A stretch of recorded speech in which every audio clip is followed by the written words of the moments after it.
Warangal, Nalgonda, Khammam teachers MLC ఎన్నికలు ప్రశాంతంగా ముగిశాయి. ఎక్కడా ఎలాంటి అవాంఛనీయ ఘటనలు చోటు చేసుకోలేదు. జిల్లా వ్యాప్తంగా 2,05,790 ఓట్లు ఉండగా 93% పైన ఓట్లు పోలయ్యాయి. పోలింగ్ సజావుగా సాగిందని, గతంలో కంటే పోలింగ్ శాతం పెరిగినట్లు కలెక్టర్ ముజామిల్ ఖాన్ తెలిపారు. ఈ సందర్భంగా ఆయన కేంద్రాలను సందర్శించారు.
పోలింగ్ కేంద్రాల్లో కూడా చాలా చక్కగా అరేంజ్మెంట్స్ చేయడం జరిగింది. మన ఓటర్స్కి కూడా, సిబ్బందికి కూడా.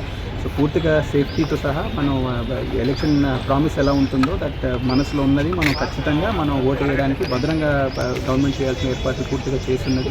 ఇంకా మేము టర్నౌట్ గురించి మేము దృష్టి పెడుతున్నాము. ఎవరు కానీ ఇప్పటి కానీ టర్నౌట్ అవ్వకపోతే దయచేసి ఒట్టి మీ ఓటు హక్కును మీరు వినియోగించుకోవాలని విన్నపం చేస్తున్నాము.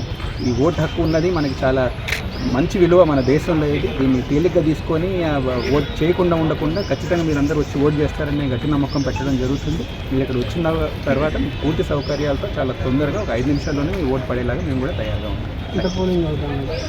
దాదాపు లాస్ట్ ఇయర్ మనకి 89%, లాస్ట్ ఎమ్మెల్సీ ఎలక్షన్స్లో 89% దగ్గరికి వచ్చింది అనుకుంటున్నారు, చెప్తున్నారండి. 90 వరకు మేము అంచనా వేస్తున్నాము. దాటాలనే ఆశ మాది. 100% ఓటింగ్ ఉండాలి, కానీ 90 ఖచ్చితంగా క్రాస్ అవుతుందని మేము అనుకుంటున్నాం.